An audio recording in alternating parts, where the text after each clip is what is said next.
Good evening po mga kababayan ng sir. This is Jam, the Filipino channel. Ang inyong pong lingkod. So today is March 10, 2026 at tayo ngayon ay pupunta dyan sa may Victoria Street, Vista Verde, Barangay 167 Liano, Caloocan. At dadalhin po natin yan sa may Dominic Balloon sa may Santo Domingo Holy Spirit Old Balara, Quezon City. Okay, magbabalik po tayo mamaya konti po. Pag nakuha na po natin sila, disclaimer lamang po ang content po natin ay kalsada at hindi ang passenger. Kaya naman sakasakali po na may marinig kayo mga pangalan ng lugar, pangalan ng tao, pangalan ng organizations, government o private man yan, ay wala pong kinalaman ng channel nito at wala pong pinapatungkulan. Lahat po na ang pinag-uusapan dito at pawang dito lamang po yan sa loob at wala pong pinapatungkulan sa labas. Okay po.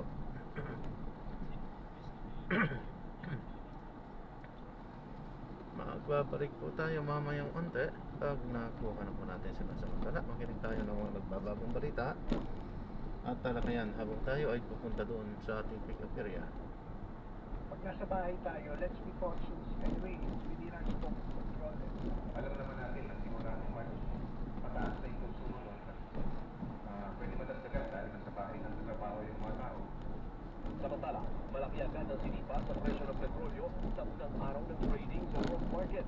Hindi pa nga tapos ang inati-hating big time increase ngayong linggo na sa 20 pesos agad ang itinatay ng diesel sa world market. Lunes, 17 pesos sa gasolina at mahigit 9 pesos sa kerosene. Pero kapag ng Energy Secretary Sharon Green na makabibili ng panibagong supply ng langis sa ibang bansa kung ayaw nang mag-export ng South Korea. Pwede mo nang mag-order sa Brazil, Canada, India o Australia. Bagamat medyo malayo ang mga bansang ito sa Pilipinas. Itinadalihim, hindi pa panahong irasyon ang natitirang supply na sapat pa hanggang 1 ng Abril. We are not expecting that now to the president kasi hindi pa naman kailangan now. Is it possible na mangyari? Possible kung may iba pa, things get worse and worse. Possible. Pero we'll work hard to avoid that. Nauna nang inanunsyo ng DOE na pinag-aralan din ang gobyernong bumili ng 1 million barrels ng diesel sa pamamagitan ng Philippine National Oil Company na ibebenta ng walang kita sa mga pribadong kumpanya ng langis para dumami ang supply. Nagprotesta ang ilang grupo ngayong unang araw ng pagpapatupad na malaking ang oil price hike. Live mula sa Quezon City ng Pampanga, Daryl Sarmiento. Daryl, ano ba ang panawagan ng grupong nagpuprotesta? Ang pinagsusundihin ang oil regulation law at tanggalin na ang excise tax sa langis at pinagsusundihin dagdag sa pamasahe. Ilan na yan sa mga nagsisilip ng iba't ibang grupo.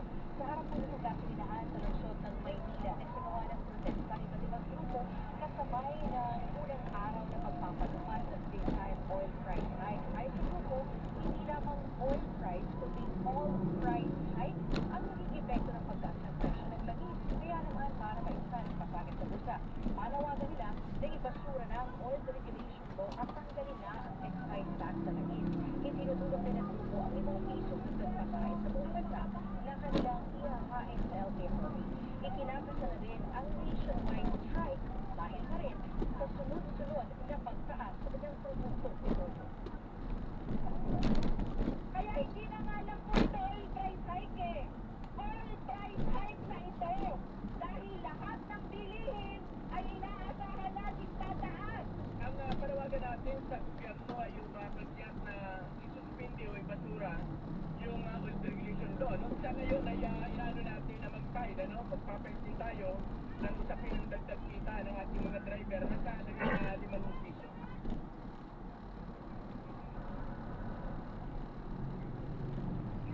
Samantala, mga iniikutan namin gasolinahan naglalaro sa 70 pesos at 35 centavos hanggang 83 pesos at 30 centavos ang presyo ng diesel. 70 pesos and 14 centavos hanggang 74 pesos and 34 centavos ang gasolina at 109 pesos and 47 centavos hanggang 116 pesos and 57 centavos kada malito ang kerosene. Alvin?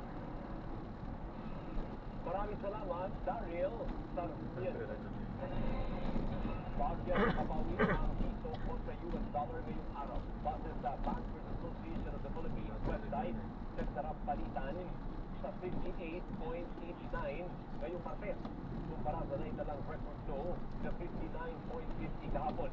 Samantala, iniyak naman ng palasyo na magkakaroon ng intervention ang Bangko Sentral ng Pilipinas sakaling patuloy na bababa ang halaga ng piso kontra US dollar matapos itong sumadsad. Iginiit ng Malacanang na hindi dapat mag-panic buying sa gitna ng pagsipa ng presyo ng langis. Samantala, binigyan din ni Pangulong Ferdinand Marcos Jr. ang mahalagang papel ng mga kababaihan sa lipunan sa isang forum ng United Nations. At live mula sa New York, US President Papangulo si Arlene Delgado. Arlene, ano pa ang naging mensahe ng Pangulo at ano pa ang mga inaasahan nating lakad niya sa kanyang working visit?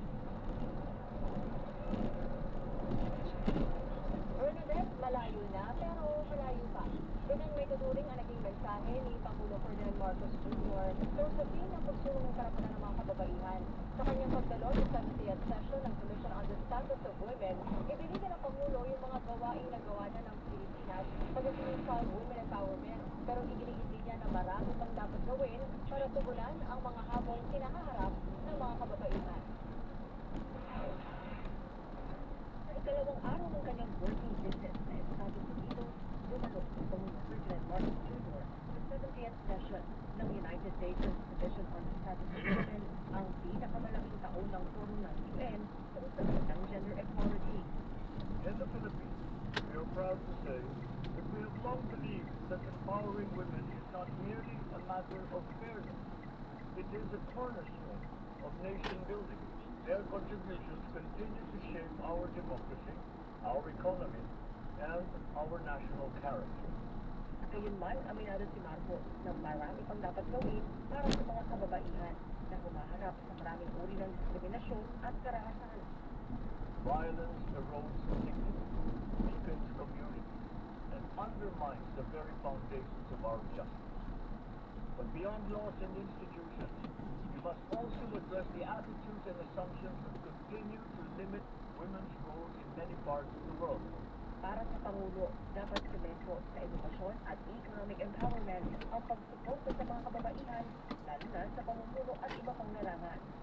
Because when women rise, societies rise with them. When women lead, nations move forward. Nakapagpulong naman ang Pangulo kay UN Secretary General Antonio Guterres na naghayag ng suporta ng UN sa chairship ng Pilipinas sa ASEAN ngayong taon.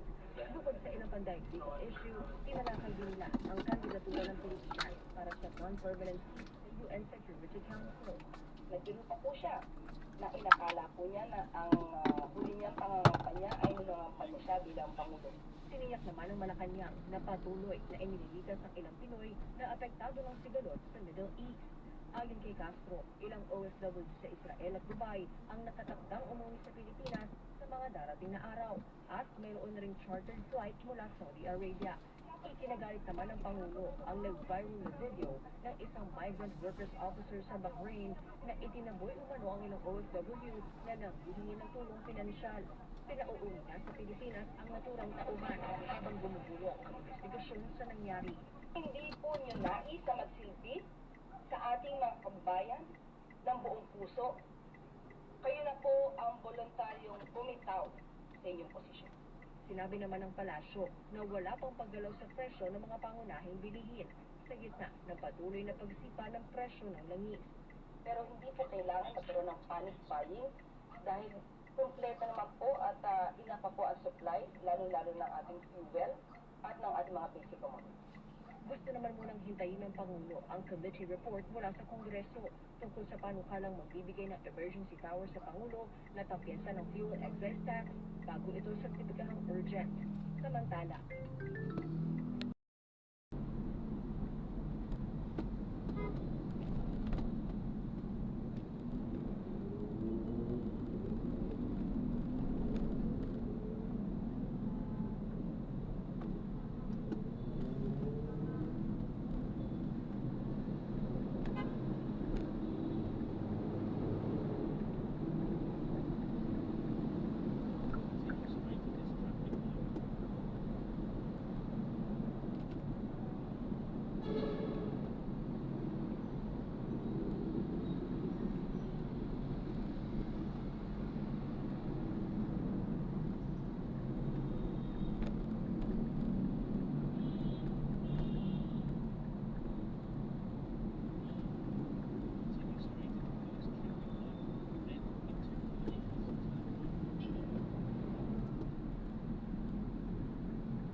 laki kasi ng kinain doon sa drop na natin sila.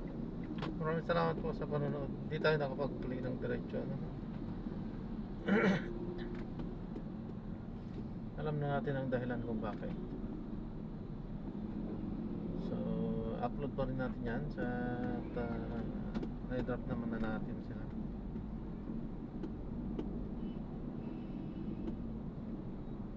So, pauwi muna tayo sa bandang so wala mahina, patay muna tayo. Paano po doon na lang tayo magbukas pagdating doon sa may bandang SM.